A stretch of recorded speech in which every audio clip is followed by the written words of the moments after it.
你敢信？30世纪异能特工穆小暖一言之夜一招穿越，竟成了7个孩子的小妈。正主刚嫁过来，婆婆就摔跤过世，丈夫也因喝8+1横屎，剩下的7个娃就此认定正主是丧门星。长大后直接打了正主，穿越过来的穆小暖哪里能忍？且看她如何逆袭人生。没爹没娘的小野种，你娘没了，你爹没了，以后还有小妈打你们。就是，我娘说了，小妈就是坏，你们那小妈肯定会把你们卖了换钱来养她自己的弟弟。正当周家双胞胎脸色铁青不知如何应对时，竟有人趁乱将周家二郎推下了水。岸上的周四丫看到自家小妈怒气冲冲地往这边赶来，忍不住害怕，但小妈却什么话也没说，直奔水里的周二郎而去。可周二郎却想到小妈的恶毒，根本不配合，手脚乱蹬。小妈把孩子推到岸边，自己却被周二郎一脚给蹬到了河底。当村里人把他拖上岸，才发现人已经没了气儿。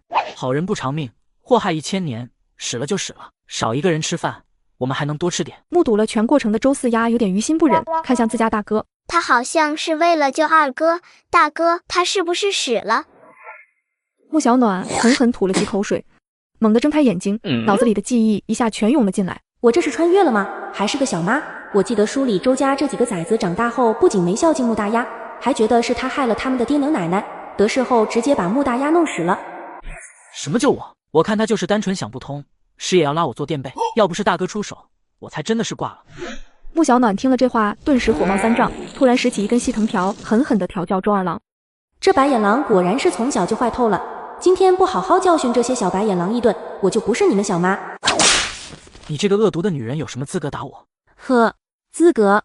小妈就是资格，老娘就该让你在河里淹死，好心救你，你倒好，还把我往河里踹，不是说小妈恶毒吗？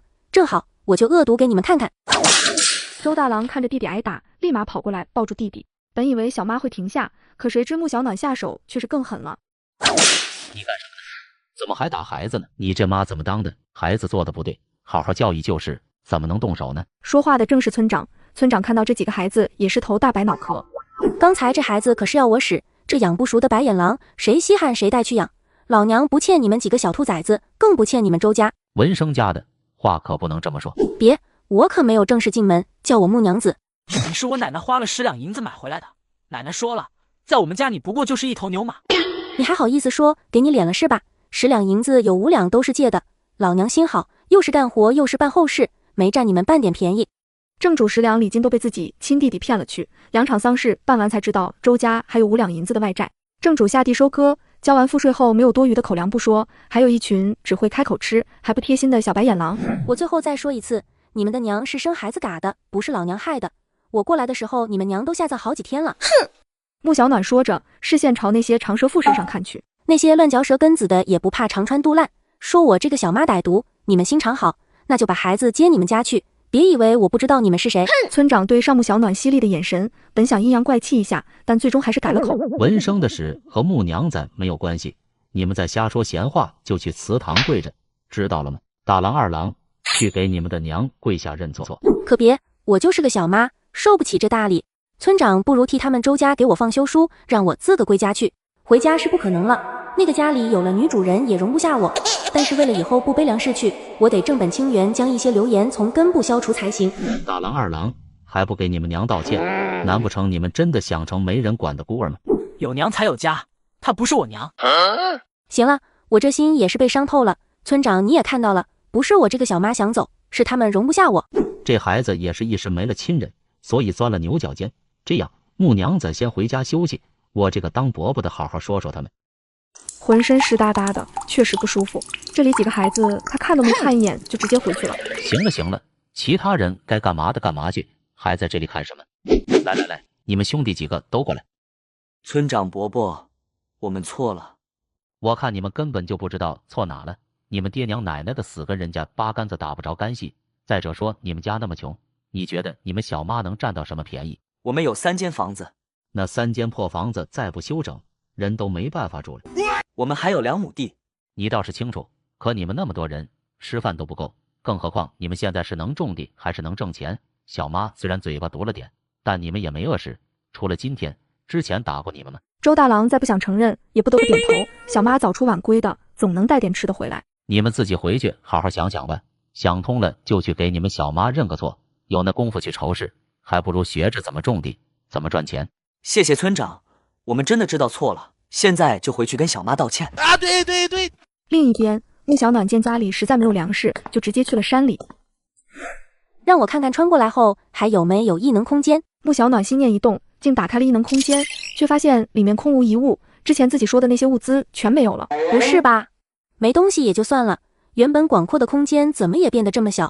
木系异能虽然还在，但也太弱了吧，恐怕也只能用来催生豆芽了。穆小暖深深叹了口气，唉，他无奈地找了些蘑菇、药材、野果和野鸡蛋。好在我的异能是木系，以后就不愁找这些东西换钱了。穆小暖想了想，背着箩筐就走到了镇上药铺店里。大夫，您这可收药材，我这筐里有何首乌，今天刚挖的。穆小暖说着，就提起人心一样的何首乌，足有7、8斤重，手臂一样粗，大夫大吃一惊。这何首乌确实稀奇呀，20两如何？行吧，那您看看这筐里其他东西收不收？若是能收，我就都卖了。我还赶着去买粮食，家里还有孩子呢。大夫一看，只见那筐里其他东西虽然不多，但品质都还不错，年份都足。这样吧，一起算你21两，小娘子贵姓啊？下次若是再碰上这样的药材，可一定要再来。我姓穆，你可以叫我穆娘子。大夫很快就将钱递给了穆小暖，穆小暖满意的上街买了些粮食就回了家，可他还不知道，熟睡中的小女孩一觉醒来，白捡了几个儿子和闺女。由于正主天天虐待他们出气，孩子们长大后成了杀伐果断、手段狠烈的王侯将相。最后，正主被挫骨扬灰。穆小暖穿越成书中的恶毒小妈，看着面前这群小萝卜头。现如今我有何惧？再大的反派也得先长大了再说。在此之前，世龙都给老娘盘着。书接上集，你为什么丢小七自己在家？你知不知道小七差点被野狗给吃了？什么叫我丢下小七？你可别血口喷人，说的好听点，我是你们的小妈；说的难听，老娘跟你们可没有半毛钱血缘关系。原本还想着忍气吞声认错的周二郎，但看到穆小暖如此冷淡的态度，顿时炸了毛。你是我奶花钱买回来的女人，就该照顾小七，照顾我们。你就是个扫把星，克使了我们奶奶，还有我爹。周大郎赶紧拉住周二郎，弟弟这脾气太莽撞了，肯定会吃亏的。他很清楚，眼下要活下去，还得依靠小妈。快点和娘道歉。娘，二弟刚才确实冲了一些，但关心则乱，这都是因为他太过担心小七了。不过小妈就这样丢下小七出门，是不是也不太好？小七差点就没命了。周大郎这话表面上是在道歉，实际上却是在指责穆小暖。说完了，穆小暖看着周大郎，不愧是后来位极人臣的权谋家，小小年纪就如此会阴阳怪气，一文一武倒是配合的天衣无缝，长大了还得了。首先别叫我娘，我就是个小妈，但是小妈也是妈，我一个孝字就能把你们压死。当初穆大丫之所以把弟弟养大后才结婚，就是因为他娘当着众人留下遗言，要穆大丫给弟弟成家之后自己才能成亲。尽管穆大丫百般不愿，但古往今来百善孝为先，所以他也只能逆来顺受忍着。不认我这个娘也没关系，反正只要给你爹守孝3年，你们不认也是要养我的。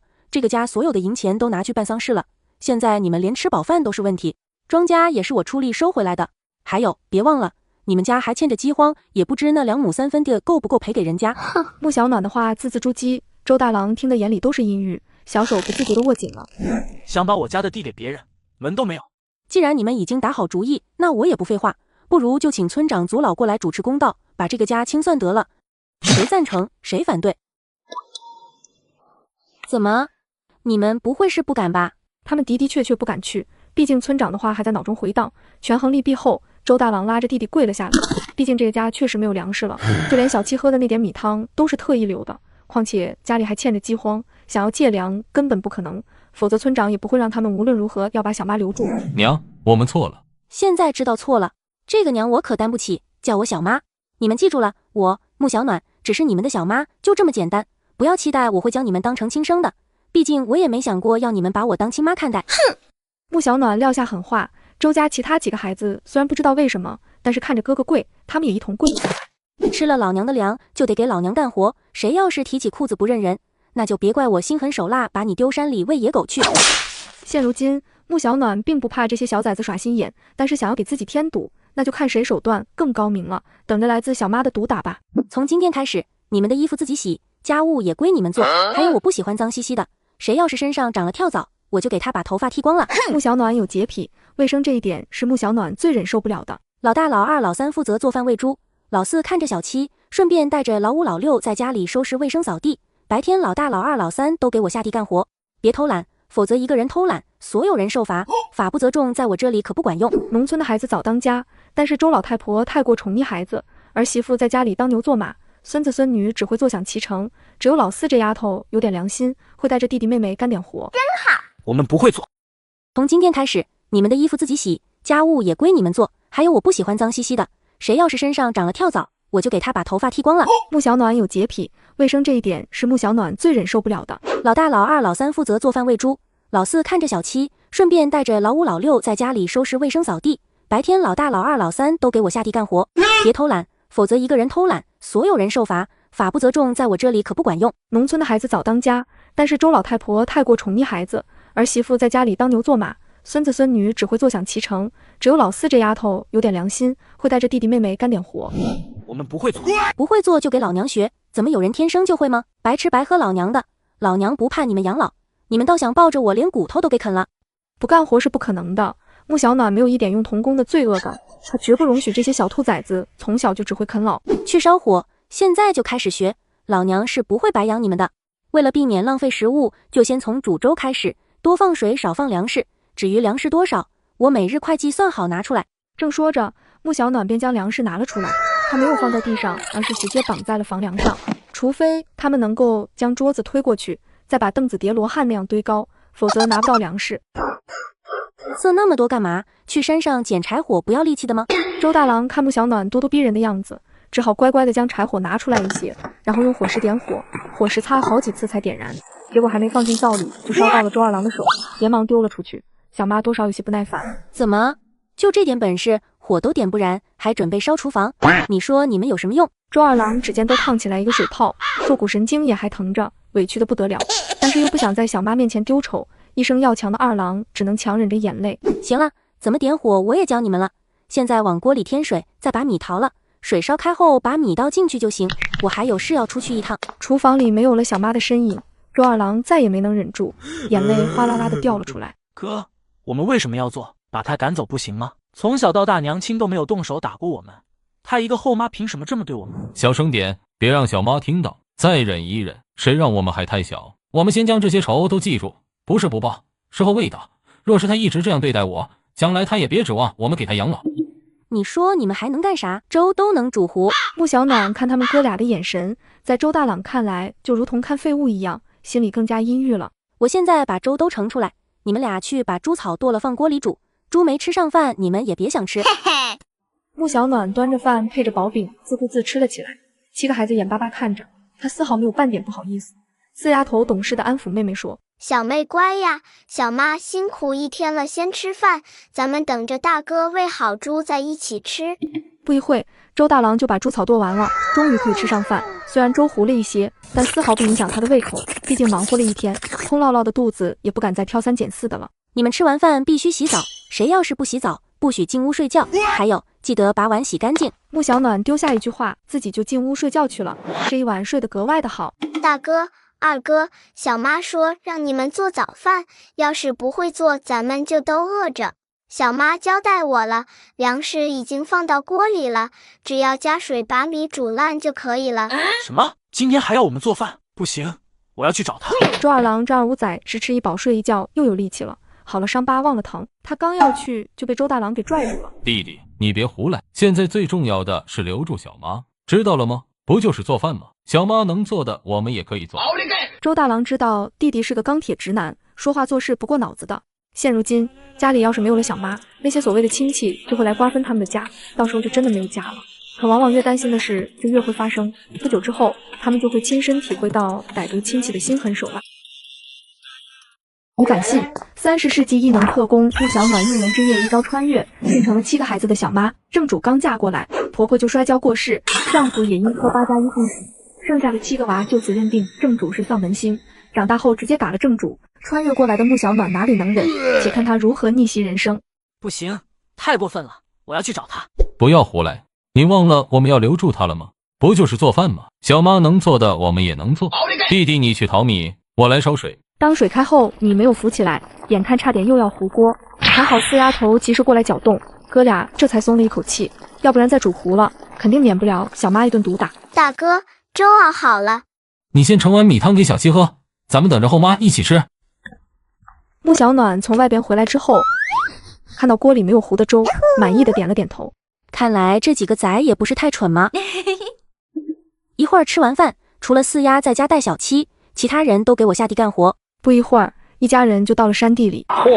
穆大丫倒是有够勤快的，嫁进来前后不出1个月，不但收了粮食，还办了2场后事，就连荒地也翻了一遍。他让周大郎负责挖坑，让周二郎、周三郎负责点种子，最小的2个就盖土浇了一遍之后，穆小暖就去挑水去了。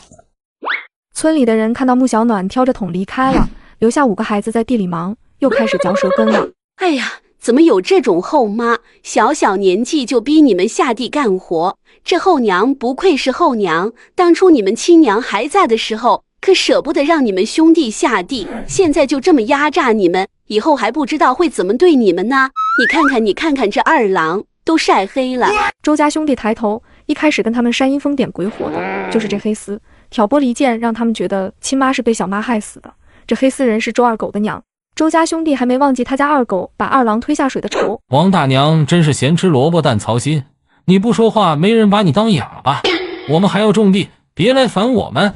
哎呀，你这孩子怎么说话的？我这还不是为你们好，哪个小妈不是这样的？你们等着吧，早晚她要弄死你们。这黑丝净顾着嚼舌根，完全没发现身后站着的人。这么大的年纪都活到狗身上去了吗？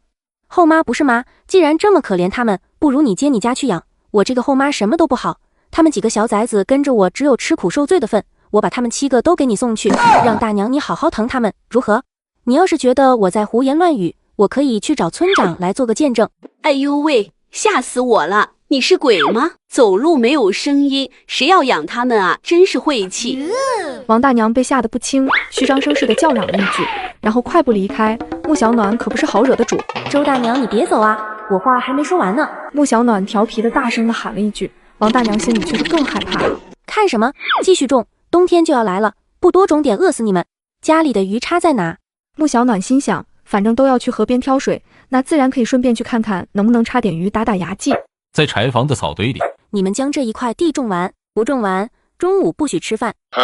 丢下一句话，穆小暖挑着桶就走了。周二郎抬头有些不可思议地看着穆小暖的背影，他头一次听说午饭这个词语。大哥，那个女人刚才是说有午饭吗？可一天不是只有2顿饭吗？哪怕他们爹娘全都在世的时候，也没听说过午饭啊。周二郎实在不明白，怎么大中午也有饭吃了，心想这小妈怕不是脑子坏了。要叫小妈，以后你要是再叫错，我也罚你不许吃午饭。与其在这里瞎想，不如赶紧种完地，不把活做完，别说午饭，就连晚饭都别想奢望。这一块地也不小，而且他们平日里光玩闹了，正经干活还是第一次。想起这小妈的凶猛，他们只能接着老老实实的干活。大哥、二哥、三哥，你们种完了吗？后娘叫吃饭了。请问有人在家吗？谁呀？大娘您好，我是穆娘子，今日挑水路过您家，看到您家有奶娃娃，我的情况村里应该都清楚。前任留下的这个孩子，我也不知能不能养活，只给孩子喝米汤，怕是难养活。我今天抓了条鱼，特意炖好了过来，一条鱼换您家儿媳妇给小七奶一口，好歹是条人命，您看行不行？穆小暖一边说着，就掀开了篮子上的布，鱼香瞬间扑鼻而来。穆小暖炖的鱼很香，他儿媳妇肯定是愿意的，只是她不敢私自做主答应，看向了自家婆婆，可怜艳了。婆婆可以吗？行吧，这条鱼就当给我儿媳妇补补身子，让这孩子吃点也没什么。这样吧，我们也不占你的便宜，以后的3天，每天早中晚你都可以抱过来，等孩子吃好了再抱回去。真的是太谢谢您了。你叫我武大娘就行，这是我儿媳妇翠花。翠花姐，你将孩子抱屋里喂吧，这边要你喂奶已经很麻烦你了，我在门外边等着就好。要说周小七的胃口还真不大，大概是从出生就吃的少吧，人小胃也小，虽然折腾好一会儿，但是吃起来却很快。没多久，翠花姐将孩子抱了出来，吃饱喝足，小七已经睡了。小妈，你去哪了？给小七讨口饭，既然都回来了，洗手端碗吃饭，下午继续种菜。穆小暖不怕被人说吃独食，于是他打了。也是他自己炖的。几个孩子虽然没吃上鱼肉，但有碗鱼汤泡饭也很不错。毕竟以往的中午都是只能喝点白开水，吃点野果充饥。现在的问题就是小七身体实在太弱了，还是得再多抓点鱼，让他再多吃几天奶，可能更容易养活些。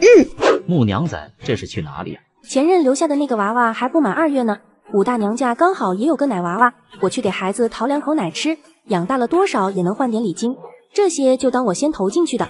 木娘子，你这鱼是怎么抓的？大河里水流急，可不好抓。用床罩子拢的，也是运气好，侥幸抓到几条。大爷，我就不跟你们说了，下午还赶着下地干活呢。用床罩子抓鱼，果然是人有多大胆的有多大产。这要是弄坏了，鱼还没捞成，岂不是偷鸡不成蚀把米？真是败家娘们味。大娘在家吗？木娘子，怎么了？是这样，我去洗床罩子又捞了3条鱼，想着托您家给孩子多吃几天奶。鱼这么大还是活的，你确定要用这鱼换？确定。那行，这个月你早中晚都把孩子送过来吧。这鱼可舍不得吃，得叫铁柱拿去镇上换钱买些粮食，家里还养着鸡，多给儿媳妇煮几个鸡蛋就好了。真是太谢谢您了。哎，苦了你了，一个小姑娘拉扯着这么多孩子。武大娘也是寡妇，就铁住一个孩子，相公服药一时被落石砸到了头，当场没了命。所以武大娘对穆小暖的遭遇也是感同身受，同意了让那孩子戒奶。那武大娘，我先走了，还得带那帮小兔崽子开荒呢。本以为只能换半个来月，武大娘一张嘴就给20多天。穆小暖这心里美滋滋的。娘啊，刚才想问穆娘子来着，她那抓鱼的法子教不教？算了，下次再说。娘，我只怕是要提前回镇上了，下次回来再来看你。跟翠儿说一声，换了钱就买粮回来，不然过冬了没粮食，知道了没？周铁柱在镇上的酒楼做跑堂的，难得放1天假，没想到媳妇翠花奶水这么足，换了这么多鱼回来。男人原本是饭店小二，却仗着媳妇奶量大奶水足，每天压榨老婆戒奶给村里孩子喝，1条鱼吃3天奶，男人也因此走上人生巅峰。这不，今天他又笑呵呵的提着鱼来找掌柜的换钱了。这是哪来的鱼？看着还真不错。这个啊，是我们苏河里的鱼。这鱼不错，1鱼3吃最为合适。掌柜的这鱼我要了，你看着做，要是做得好，这10两银子就是你的；做得不好，您可就要小心你的招牌了。您老就放100个心吧。铁柱，你还愣着做什么？快把鱼送到后厨去。掌柜的，这鱼是我一老乡抓的，我这也是想要问问大厨收不收。快去快去，他不收我收，完事了少不了您的老乡的好。好嘞，小的这就送去后厨。王大厨，1鱼3吃是刘老爷点的，您看着做。嗨，这糟老头子坏得很，整条街就数他会吃。不过他这个1鱼3吃只怕不是1条鱼3种吃法吧？但是他也没说3条鱼都给他做了。等着吧，今天非得整治这糟老头子。另一边，穆小暖可愁坏了，家里没有多少粮食了，但是吃饭的嘴又那么多，得想些挣钱的办法，不然小崽子们怕是熬不过这个冬天。对了，山里的野果那么多，可不能就这样浪费了。栗子耐包开了放米里一起煮，也能当粮食吃。松子油脂含量高，可以用来做松子油，也能拿来当零食。走走走，今天带你们去捡栗子。四丫，你乖乖在家带着弟弟妹妹。3个孩子紧跟在穆小暖身后，还没走到地方就已经气喘吁吁了。要不是穆小暖一人给了一个柿子，他们口干舌燥的都要累趴下了。啧，这才走几步路就累成这样，当初还想赶我走，真不知道你们哪里来的勇气。穆小暖来到栗子树下，你们站远一点，我先把树上的栗子敲下来再过来捡。这一地的板栗也差不多够这几个孩子捡好久了，正好我去采些蘑菇和药材卖了换钱，然后多买些粮食囤着，免得天冷了粮价上涨。都别走远了呀，免得你们大声喊救命的时候我听不到。要是遇到山里的豺狼虎豹，可就只能怨你们自己倒霉了。穆小暖丢下一句话就走了，很快就采了很多蘑菇和松子。他打算砍一些树把院子围起来，家里没有围栏，晚上睡觉穆小暖总觉得不踏实。大哥，他不会是想要将我们丢山里喂狼吧？不会，要是让我们喂狼，就不会费心弄这一地的板栗了。快捡吧，要是一会儿小妈回来还没捡完，小心晚上没饭吃。身为大哥，哪怕心里害怕，但也不能在弟弟面前表现出来。说完便带头先捡了起来。直到听见了砍救声离他们不远时，悬着的心才放了下来。今天表现还行，没有偷懒。好了，提着麻袋跟我下山回家吧。小妈回来啦，四姐烧了开水，小妈您喝一碗。小东西真乖，背篓里有野荔枝和地瓜，等下一人一个。一会儿你3个哥哥回来让他们煮饭，记住了吗？记住了，小妈。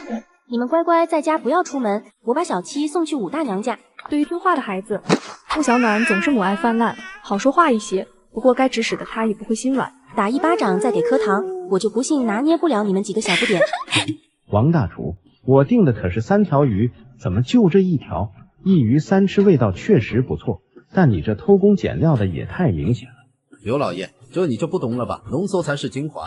我这是把3条鱼最肥美的部分取下拼成1条，分量是少了点，但味道却是极品。王厨子又跟他耍心眼，原本是3条鱼，可王厨子跟掌柜合谋，明其名曰一鱼3吃，实际上剩下2条都被偷偷卖给了其他老登。眼看刘老登憋不住就要爆发，掌柜的赶紧白给1瓶8+1，这才消了刘老登的怒气。一鱼3吃在可来香酒楼可是供不应求。铁柱啊，你老乡还有没有办法抓到这样的鱼？只要是今天这种品质的，我给100文1条，拿着吧。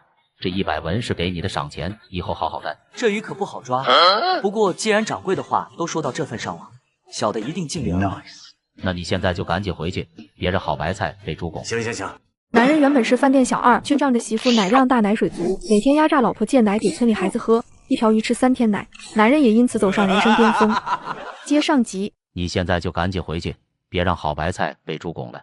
掌柜的，您看这样，我今晚先不回去，我还得给家里送点粮食，明早一并收拾好了再借牛车赶回去。你哪儿也别去了，车就用我们酒楼的牛车，若是遇到好东西，迟点回来也成。这事情办好了，我让你去厨房帮忙去。掌柜心想，这铁柱人着实不错，反正后厨里放其他人他也不放心，正好可以让铁柱试试。好嘞，那小的这就去收拾去。娘，我回来了。铁柱，你怎么这个时候就回来了？娘，你猜那3条鱼卖了多少钱？50文。我原本也以为只能卖50文，谁知道那刘老登竟然出价10两银子1条。怎么会这么多？还不是因为穆娘子的鱼肥头大耳的，掌柜的高兴，就给了我1条鱼100文的高价，还多赏了我100文钱。娘，卖鱼的钱我买了些粮食，还有这100文，娘你一并收着。现在买粮食是对的，到了冬天粮食肯定会涨价，现在买了这些粮食都够咱们吃到来年开春了。哎，真是多亏了翠花啊。掌柜的说，若是还能抓到这样的鱼，还是按100文1条收，咱们家占了这便宜，以后可要对翠花好一点才是，然后帮穆娘子把那小丫头喂到冬天。行，那等穆娘子中午带孩子过来吃奶，到时候再和她商量商量，咱家能不能发家致富，可就要看穆娘子的了。转眼到了中午，穆娘子带着孩子过来了，铁柱大哥也在啊，又得麻烦翠花了。是穆娘子来了，来进屋说吧。进屋？这是有什么重要事情要说吗？专门招呼穆小暖进门，若不是大事，肯定不会这样。他迟疑了一下，还是抱着小七走了进去。周铁柱将克莱香掌柜收鱼的事情说了一遍，武大娘又将娘俩的决定说了出来。现在就看穆小暖如何决定。我还以为多大事情呢，原来是这个。这鱼若是我自己去卖，肯定卖不上这个价，这铁柱大哥应得的。我今天挑水时又捕了几条，顺带捡了些蘑菇，想着中午带着去镇上换钱买些粮食，这下正好托铁柱哥的福，一会儿还能搭个便车去城里。那太好了，穆娘子大概要多久？我还得赶着回镇上，不然耽误了上工。不会太久，孩子的奶应该也快喂好了，我抱着回去，一会儿就提着鱼下来。我去镇上一趟，你们下午就在家把脏衣服都洗洗，还有剁猪草喂猪，再把鸡圈清理干净，我看能不能抓些鸡回来养。小妈，我们还没吃饭呢。穆小暖微微皱眉，计算一下自己来回的时间。锅里的饭菜你们省着点吃，够你们今天2顿的了。我交代的活都记住了吗？记住了，小妈。交代好一切，收拾好东西，穆小暖就出发了。周铁柱已经在路边等着了，不过为了不被说闲话，武大娘也跟着一同前了。男人原本是饭店小二，却仗着媳妇奶量大奶水足，每天压榨老婆借奶给村里孩子喝，1条鱼吃3天奶，男人也因此走上人生巅峰。接上集，为了不被说闲话，武大娘也跟着一同前往。铁柱大哥，我就不进去了，一会儿你把卖的钱拿出来就行。周铁柱很快就将钱送了出来。麻烦铁柱哥了，一会儿我跟大娘买了东西就回村，你放心，我会将大娘送到家门口的。木娘子，其实上次你炖的鱼味道就很不错，要是能够……周铁柱还是不死心，想要劝穆小暖将做鱼的法子卖了。嗨，那就是乱炖出来的，哪里比得过人家大厨做的？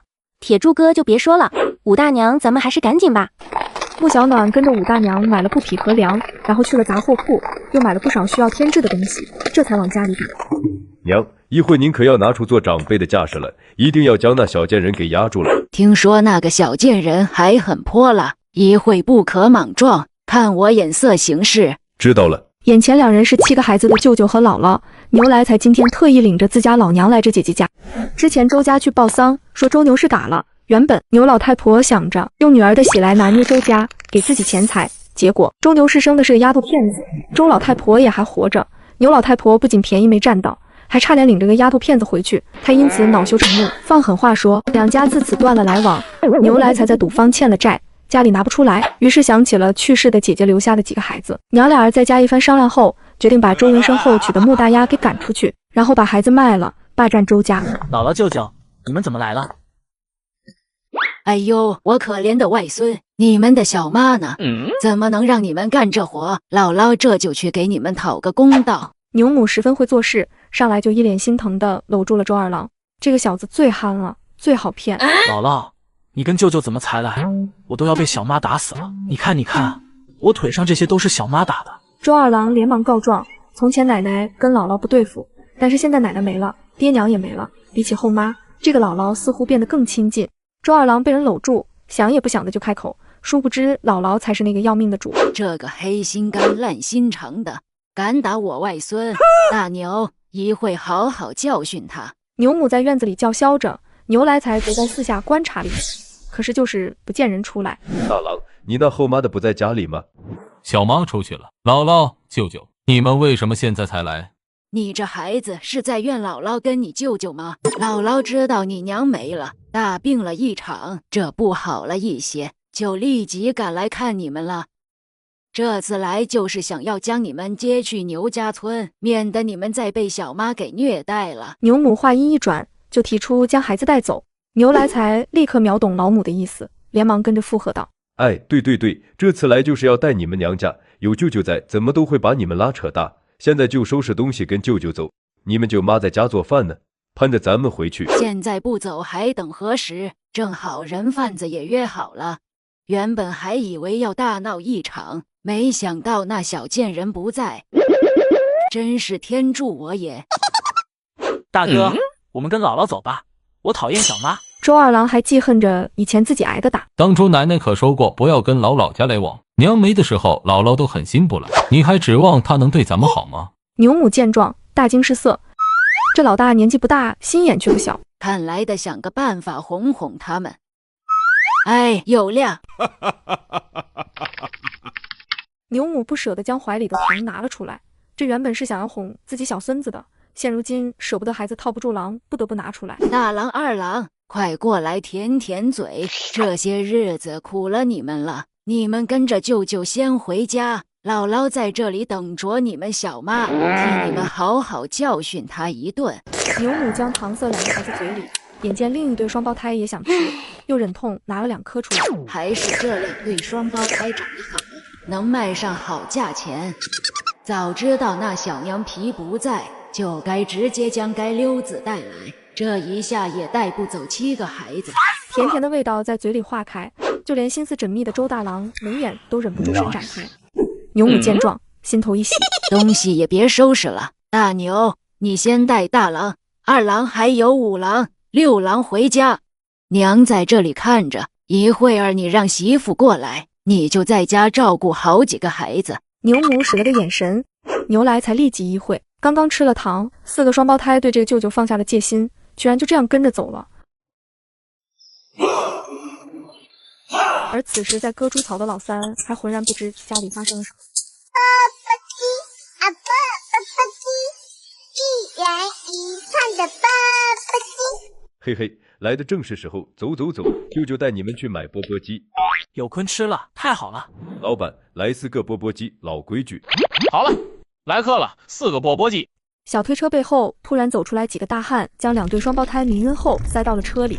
说好了，这可是2对双胞胎，不能少于这个数。知道了，下次再有货，还是老地方见。还有3个，2个丫头片子，这个数要是行，晚点给您送过去。丫头片子行情不好，得看货说价。你去周家村给娘帮忙，我去将赌房的钱还了。有了钱，牛来财就惦记着翻身，剩下那几个可比不上双胞胎值钱。等自己这边翻了身再说。哪里？姥姥，可以，小妈会生气的。牛母将房梁上的粮食拿了下来，又动手翻箱倒柜。四丫想要阻拦，却被一把推倒在了地上，撞在了墙上，疼得哭了起来。晦气，哭什么哭？走开，别妨碍老娘。牛婆子在屋子里翻来翻去，一个铜板。娘，我来了，你在里面吗？在外边愣着干嘛？快来帮我找，把房契地契都找出来。牛婆子发现地上一块动过的地方，立即叫自己儿媳妇进来挖，挖得正起劲。外边周三郎也割了猪草回来了。姥姥、舅妈，你们在干什么？周三郎看到坐在地上哭的四丫，立即大声叫了起来：“快来人啊！我家见贼了！”发什么呆？还不去把这小贱种的嘴堵住？把人喊过来了怎么办？儿媳妇不敢容逆婆婆过来，把人用什么子捆起来堵住了嘴。不一会儿就把周家房契地契都找到了。婆婆，相公他又拿着钱去赌坊了。你这没用的东西，怎么就不拦着他？穆小暖刚走到家门口，就看到眼前发生的事情。趁牛婆子没发现他，穆小暖飞快地直奔村长家而去。村长，我们家遭贼了，您赶紧带人去抓贼。现在贼人还在家里呢。什么人那么大胆，敢进村偷东西？穆娘子，你不会是看错了吧？错不了，麻烦村长带上人跟我走一趟。来的路上，穆小暖花了10文钱叫人帮忙去请官差，还许诺如果对方将人请来了，他就将抓鱼的方法告诉那人。于是乎，那人接了钱就往镇上跑。我看是谁这么大胆，敢来往周家村偷东西？穆小暖带着村长一行人刚进院子，牛婆子婆媳2人就准备抱着孩子离开，刚好撞在了一起。村长，你看，那是我们家的背篓，还有手里的房契地契。牛老登，怎么是你？你们这是做什么？牛婆子没想到会被人抓个正着，脑袋一转，然后整个人坐在了地上开始撒泼。老天不开眼啊！让那丧门星进了周家，克死了我女儿，如今还让我的外孙们都成了孤儿。我这个做姥姥的看不过去，来将几个孩子带走，居然还被诬陷是贼。当老娘好欺负是吧？你个糟老婆子坏得很，办后事的时候怎么不见你们？带孩子就带孩子，把地契房契拿走是几个意思？这不是贼是什么？你要带孩子走没问题，为什么要偷鸡摸狗的？晴天白日的，我还是第一次见绑手绑脚带孩子的。你当在场的人都是眼瞎吗？穆小暖对了回去，人证物证都有了，他也不愁了，上去一把将孩子拉过来，让村里人看得清楚，然后将人解开。看着脸色被憋得青紫的小七，那是进气没有出气多。村长，我先将孩子送去武大娘家，看这样子不憋死也要被饿死了。快去快去！村长伯伯，我的那几个哥哥被卖了。他被绑着的时候可是听得清清楚楚，哥哥跟弟弟都被卖了，要不是自己割猪草去了，说不定自己也被会惨遭毒手。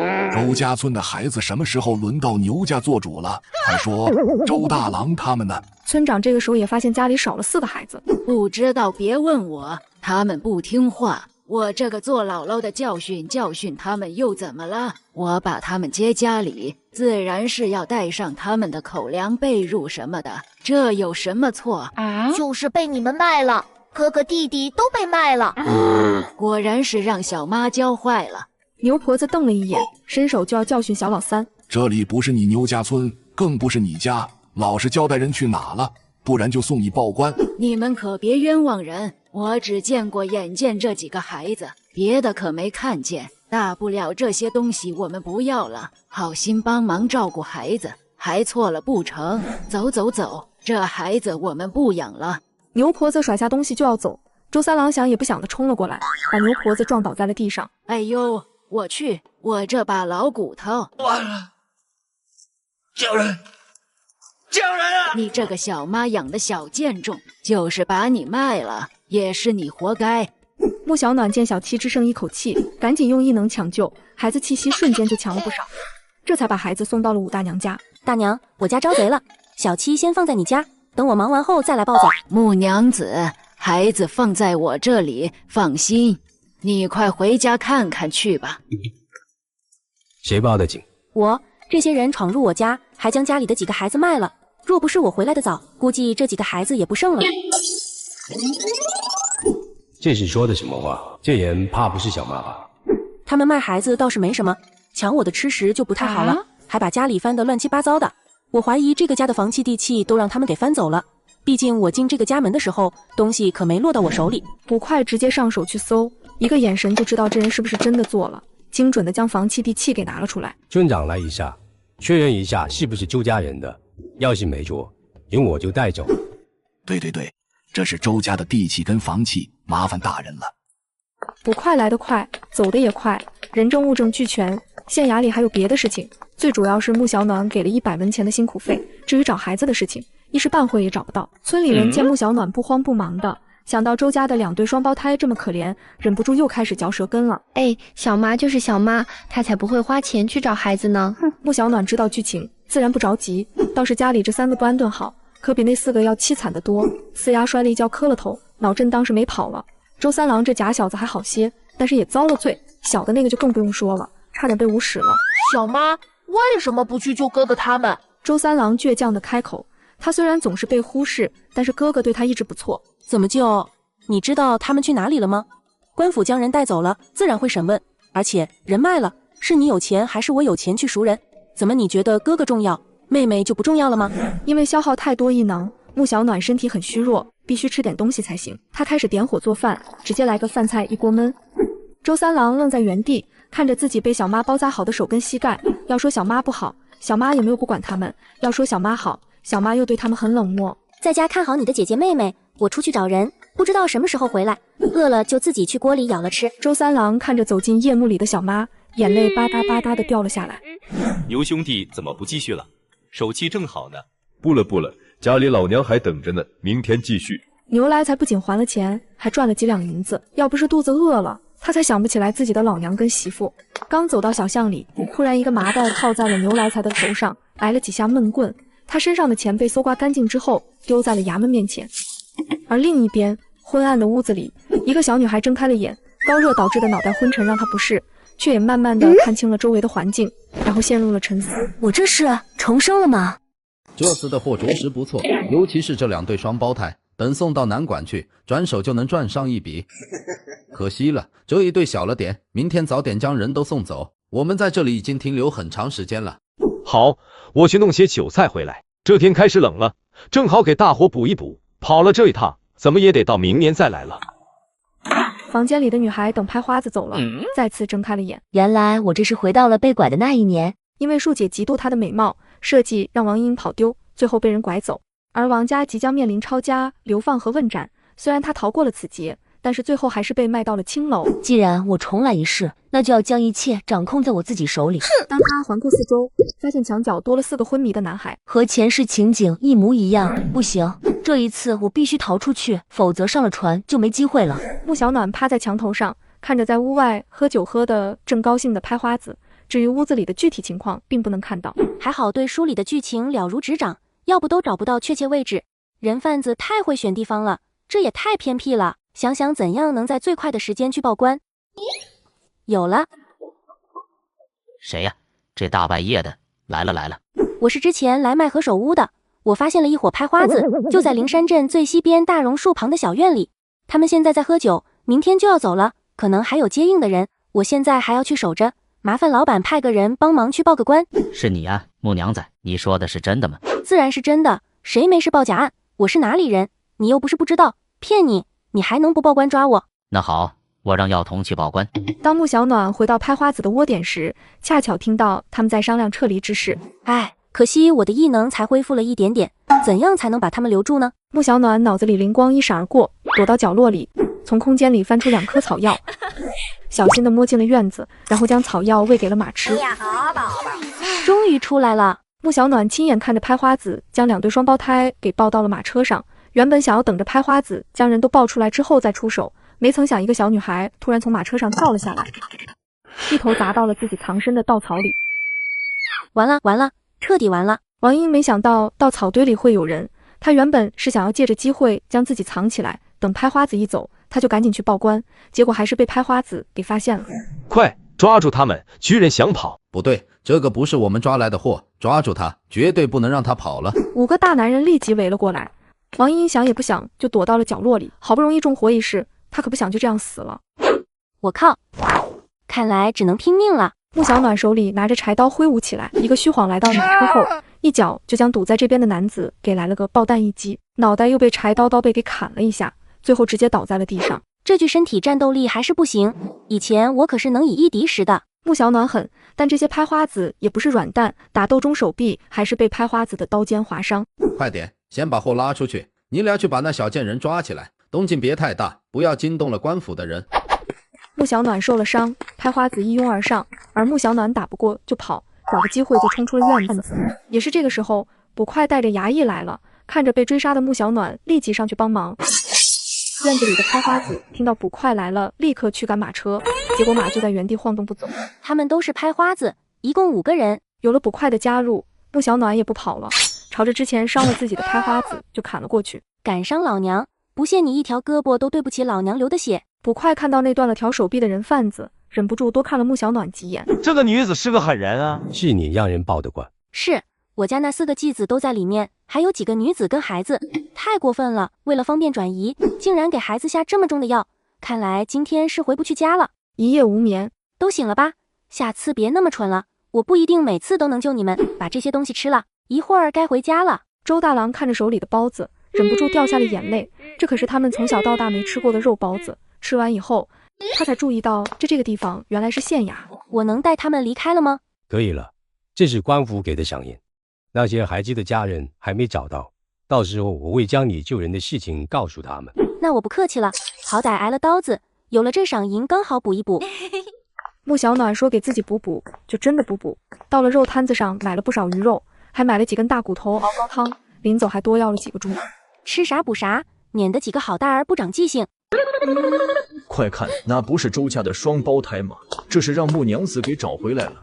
还真是，别说这穆娘子虽然是后妈，嘴巴毒是毒了点，但是心肠确实不坏。看这样子是熬夜将人给找回来了。屋子里一个病歪歪的躺着，三郎抱着小七不停的哄，却怎么都哄不好。你这是晃多久了？也不怕把他晃散架了？后娘，你回来了，我不会哄孩子。行了，你们检查一下他是不是拉了，给他换身干净的，然后抱去武大娘家吃奶，中午饭自己做，不要叫我。穆小暖看了一眼，直接将孩子丢给大郎，转身就进了屋里睡觉去了。大哥，我去拿干净的尿布。老二去打点温水来，你继续看着孩子，不用抱着了，放在床上就行。还有，不要吵到小妈了。给小七收拾完之后，周大郎让2个弟弟做饭，自己抱着小七去武大娘家。吴奶奶，我抱小七来了。你们回来了，你们小妈没事吧？把孩子给你婶婶吧。周大郎听话的将孩子送到婶婶手里，然后被武大娘给拉到了院子坐着。对，我们都回来了，小妈她的手受了伤。哎，人都回来了就好。昨天官差都来了，要不是你后娘回来及时，你剩下的弟弟妹妹也都没了，房契地契都被翻了出来。奶奶今天跟你说点掏心窝子的话，你们也别总觉得小妈对你们不好，她也不容易。武大娘自己就是寡母，一个人把铁柱拉扯大，这还只是一个孩子。你后娘进门，家里没有顶梁柱，还要照顾你们7个，又是进山又是下河的，她不泼辣都护不住你们。但她到底是个没当过娘的黄花姑娘，村子里就是亲生的，也没几个不挨爹娘打骂的。但是你看他们一个个还不是转头就忘，哪来那么多的仇恨？生恩不及养恩大，养大一个孩子远比生一个孩子要艰难。周大郎没有说话，只是似懂非懂地低下了头。这些话从来没有人跟他说过。我今早去你家，你3弟说你后娘出去了。一夜都没回来，村里都有议论他是不是跑了。现如今这不都打脸了吗？你们后娘是个面冷心热的，感情都是相处出来的。你对她好，她就对你好。周大郎记得村长伯伯也告诉他，没了后娘，他们家的东西就保不住。若是昨天后娘在，是不是就会不一样了？我知道了，吴奶奶，谢谢您，我们以后会听小妈的话了，不会再顶撞她了。